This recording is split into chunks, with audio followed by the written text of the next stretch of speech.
Hello বন্ধুরা, সবাই কেমন আছো? ওয়েলকাম তোমাদের আমার আর একটা নিউ ব্লগের শুরুতেই থাকবে হচ্ছে তোমার ইসকনে জন্মাষ্টমীর পুজো।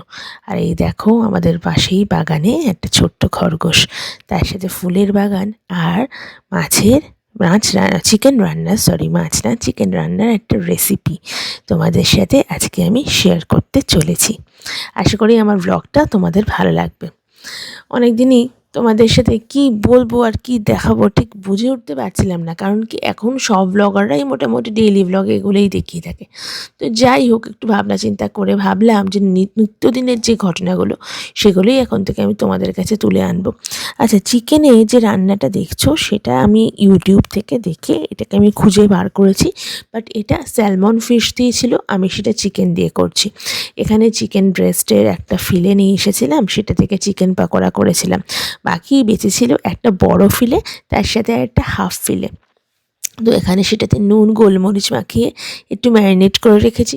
ওই যে ফেটা চিজ দেখলে, ওই ফেটা চিজটা লাগবে, আর তোমার একটু দুধ লাগবে, আর একটু বাটার লাগবে, আর ছোট ছোট মিষ্টি কতগুলো টমেটো তোমার কস্কো থেকে নিয়ে এসেছিলাম। আর এই যেটা দেখাচ্ছি এটা একটা অলিভ অয়েল, সেটা এখন আমি আপাতত এটাতে রান্না করছি। কস্কো থেকে এটা আনা, আর এটা দিয়ে কি বলবো তোমার একটু মানে ইনডাইজেশন বা অ্যাসিডিটি কিন্তু হবে না। হুম, এই আর কি। তো প্রথমে একটু তেল দেবে কড়াইতে, তারপর তেলটা ভালো করে একটু গরম করবে। আর যেটা মাস্ট ইনগ্রিডিয়েন্ট, যেটা ছাড়া এই রান্নাটা অসম্পূর্ণ, কারণ দেখো এই ধরনের রান্না হচ্ছে একটু কন্টিনেন্টাল ডিশ, সেক্ষেত্রে চিকেনের কাঁচা গন্ধটা এতে চলে যায়। আর অলওয়েজ এটা জানবে যে বাটার আর তোমার গার্লিক একটা দারুণ কম্বিনেশন এই ধরনের স্মেল যদি তুমি কম করতে চাও তার জন্য। তো প্রথমেই এই রসুন কুচি করে নিয়েছিলাম, নিয়ে তেলের মধ্যে রসুনটা দিয়ে দিলাম। আর এই যে রসুন, এই রসুনের সাথে সাথে এই ম্যারিনেট করা চিকেনের ব্রেস্টগুলোকেও আমি এখানে দিয়ে দিচ্ছি। এবার একটা ভুল আমি করেছিলাম, যেটা তোমরা করো না, সেটা হচ্ছে যে এই যে ব্রেস্টগুলো না ভেতরটা তোমার আমি দেখলাম যে ওখানে আরেকটুখানি একটু মোটা ছিল, ব্যাপারটা ঠিক ছিল। সেটাকে যদি আমি একটু ফাইন করে আরেকটা স্লাইস করে কেটে নিতাম আগে থেকে, তাহলে আরও ভালো হতো।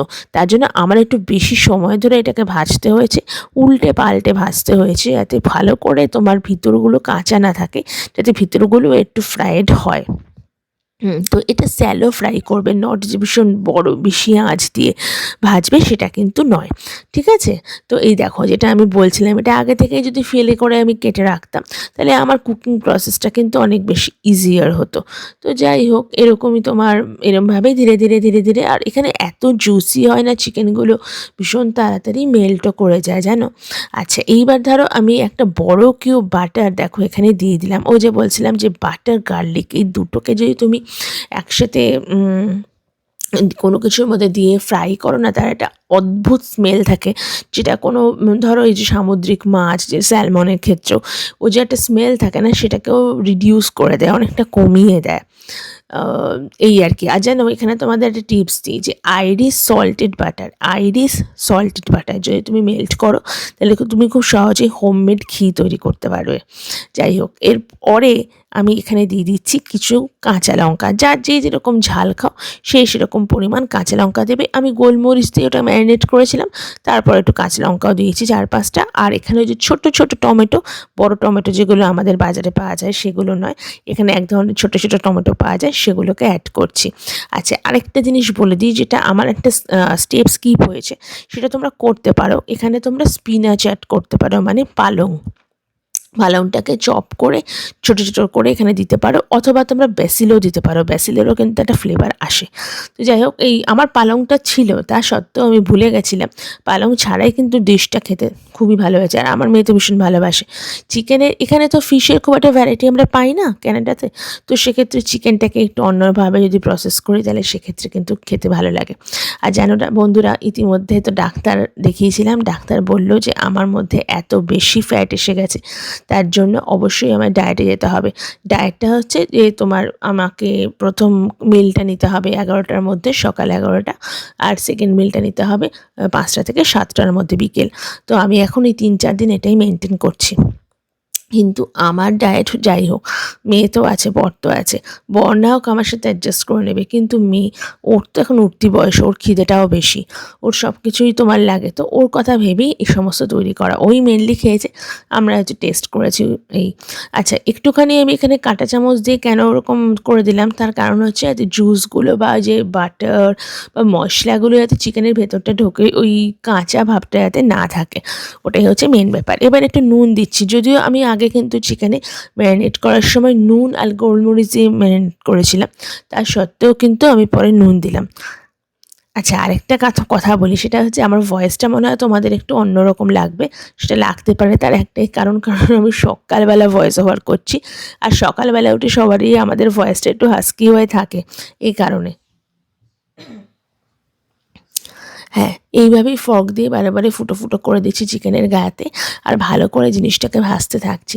এটা যে খুব, আমি যে বললাম যে ভীষণ বেশি আঁচ করে ভাজবে তা না, এখানে ইলেকট্রিকে তো ওইখানে সব এমনিতেও তোমার ভীষণ তাড়াতাড়ি সব কিছু হয়ে যায় রান্না বান্না। আর স্পেশালি তোমাদের আমি কি বলবো, কালকে তো জন্মাষ্টমী ছিল, গেছে জন্মাষ্টমীতে মানে খিচুড়ি যদি করো, উফ, তাড়াতাড়ি হয়ে যায় খুব। আর দেখো, এবার আমি একটু দুধ দিলাম।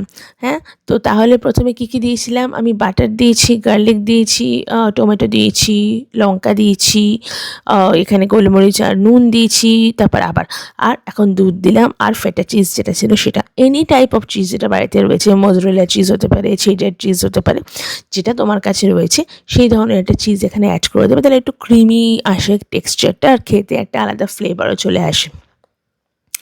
যদিও চিজ খাওয়াটা এই মুহূর্তে আমার পক্ষে খুব ক্ষতিকারক, আমি একদমই ওটাকে অ্যাভয়েড করছি, কিন্তু ওই আর কি, যে বললাম বাড়িতে একটা বাচ্চা থাকলে অনেক কিছুই কথা ভেবে তার জন্য করতে হয়, সেক্ষেত্রে আমি এই ডিশটাকে নিচ্ছি না, বাট ওর জন্য তো আমাকে একটু করতেই হবে। ওকে যদি এখন থেকে সমস্ত ডেয়ারি প্রোডাক্ট বাদ দিয়ে দিই তাহলে তো মুশকিল, সেটা আমার বাদ যাবে, বাট ওর ক্ষেত্রে তো নয়। এই যে দেখো, কি সুন্দর একটা ক্রিমি থিক মতন একটা টেক্সচার চলে আসছে, আর খেতে আমি তোমাদের কি বলবো, ওরে বাবারে, আরও বেশি ভালো। আমি যা যা পেরেছি, যেগুলো খুব সুন্দর মানে কি বলবো ফ্লেভার অ্যাড করে, সেই জিনিসগুলো দিয়েছি। লাস্টে জানো তো, এখানে তোমাদের দেখাইনি, একটু অরিগানো, ইটালিয়ান অরিগানো আমি টেনেছিলাম, আর চিলি ফ্লেক্স দুটো অ্যাড করে দিয়েছি, সেটা আমার ভিডিওটা আর করা হয়নি, ওটাতে কিন্তু খেতে আরও ভালো লেগেছে, তোমরা ওটা দিতে পারো। আর যেটা দিয়েছিলাম সেটা হচ্ছে ধনে পাতা কুচিটা দেওয়ায় জিনিসটার টেস্টটা কিন্তু দারুণ হয়েছে। যদি কেউ চাও তো পার্সলে কুচি করেও এর মধ্যে দিতে পারো। তো পার্সলে পাতা যদিও বলে ধনে পাতারই মতন, কিন্তু আমার তো মনে হয় যে, আমি জানি না, কারণ আমার ধনে পাতা ইজ বেটার লাগে, বাট পার্সলেরও একটা অদ্ভুত আলাদা গন্ধ তো অবশ্যই রয়েছে।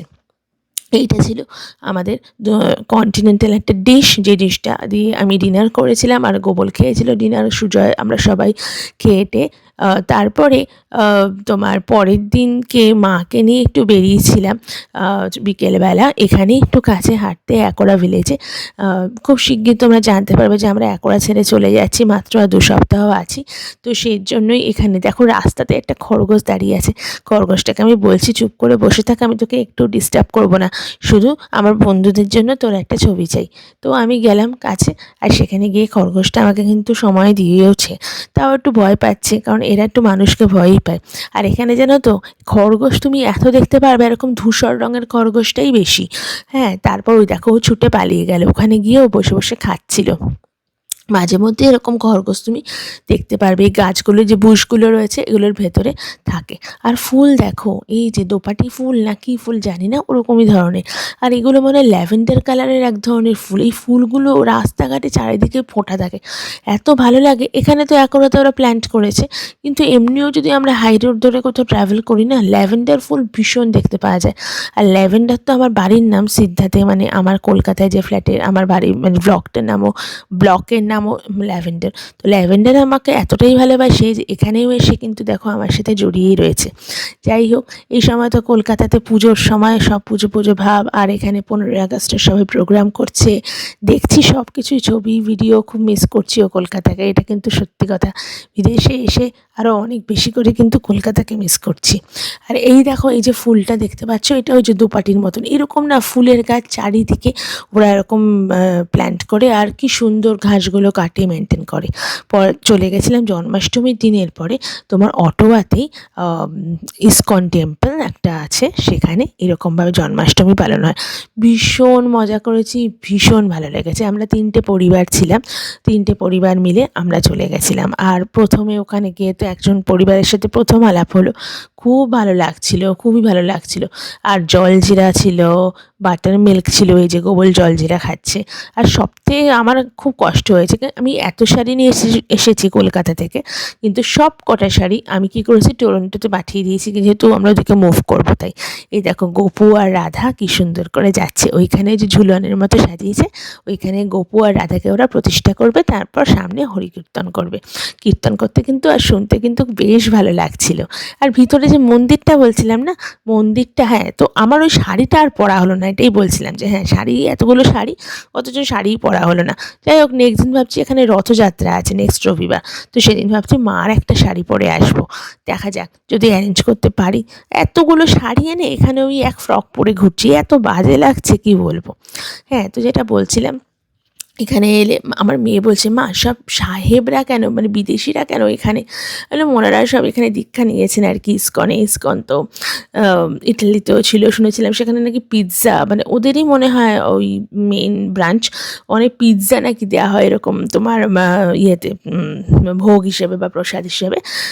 এই আর টেম্পল যেটা বলছিলাম সেটা অ্যাকচুয়ালি একটা বাড়ি, একজনের বাড়ি, বাড়ির মধ্যেই ভেতরেই হচ্ছে মন্দির, এবং সেখানে ঢুকে আমরা তো গোপীকে কৃষ্ণকে দোলালাম, দোলনায়। তারপর কি সুন্দর মূর্তি, এই যে বাড়িটা, এখানে কি সুন্দর সিস্টেম যেন, দূরে জুতো খুলতে হবে, এরকম র্যাক রাখা আছে, কেউ কোনো ঝামেলা করছে না, জুতো টুতো রেখে তারপর ওখান দিয়ে যাওয়া। এখানে অনেকটা উঁচু সিঁড়ি ছিল, তাই মাকে একটু সোজা ধরলো, আর তারপরে আমরা সবাই মিলে ভেতরে ঢুকলাম। তো এই যে, আর সবাই কী সুন্দর ঘাগরা পরে আছে, আর অনেক ইন্ডিয়ান এই ঘাগরাগুলো যেরকম পরে না, ওই ইসকনে দেখবে, মানে তোমার আমি কি বলবো, ওই ওই পার্টিকুলার একটা ড্রেস থাকে ওদের, এই যারা সংকীর্তন করেন বা এই ধরনের ইসকনে যারা মেম্বার্স হয়ে থাকে, সেইগুলো তোমার খুব বেশি করে তোমার এখানে ওরা বিক্রিও করছিল, এই আর কি। আর আমরা ধীরে ধীরে সবাই ভেতরে ঢুকে গেলাম, ঢুকে গিয়ে তারপর ওখানে ভীষণ ভালো লাগছিলো, দারুণ লাগছিলো জিনিসটা, দেখছিলামও। আর দেখো ফ্যানটার উপরে আবার কীরকম লাইট, এটাকে আমি ব্লগে একটু অ্যাড করে দিলাম। এই যে মেয়েটি ক্রিয়া, ওর সাথে আলাপ হলো, ওর হাজব্যান্ড চন্দন, ওরাও বাঙালি, ওদের সাথে অনেক সময় আমি মর্নিং ওয়াকে দেখা হয়েছে, ওরাও বলছিল, কিন্তু কোনোদিন আলাপ হয়নি বা কথা হয়নি সেই অর্থে। তো যাই হোক, এই ঠাকুরগুলোকে এত সুন্দর সাজিয়েছে কৃষ্ণ ঠাকুর আর গোপালকে, যে কী বলবো, দারুণ লাগছিল। আর প্রসাদ হিসেবে সবাইকে একটা করে তোমার আপেল দিচ্ছিল, কলা দিচ্ছিল, একজন বয়স্ক ভদ্রমহিলা দাঁড়িয়েছিলেন, কখনো অন্য একজন এসে দিচ্ছিলেন এরকম। আর এই যে দেখেছো সব গোপুর কি সুন্দর বসে রয়েছে তোমার দোলনায়, আর আমরা সবাই গিয়ে গিয়ে একটু একটু করে দোল দিচ্ছি, কি সুন্দর সাজিয়েছে দেখো, দারুণ লাগছে দেখতে। এই আর কি। তো আজকের ব্লগটা এই পর্যন্তই ছিল, তোমাদের কীরকম লাগবে অবশ্যই কমেন্ট করে জানিও। আর আরেকটা ব্লগ তোমাদের বলেছিলাম যে আগামী 2 সপ্তাহের মধ্যে আমরা টরন্টো যেতে চলেছি, তো টরন্টো থেকে যাওয়ার ওই ব্লগগুলো তোমরা সব ভাবে ধীরে ধীরে বসছি, একটু সময় কম পাচ্ছি, এই সময় একটু গোছানো টোছানো বেশি পড়ে যাচ্ছে, তাই ভাবলাম যে কী দেবো ওদের জন্য। তো এটাই আমি ভাবলাম যে এটা কি একটা ব্লগ করে দেখাই, যদি তোমাদের ভালো লেগে থাকে তাহলে কিন্তু একটু লাইক করে দিও আর শেয়ার করো, আর যদি মনে করো সাবস্ক্রাইব করবে অবশ্যই সাবস্ক্রাইব করবে।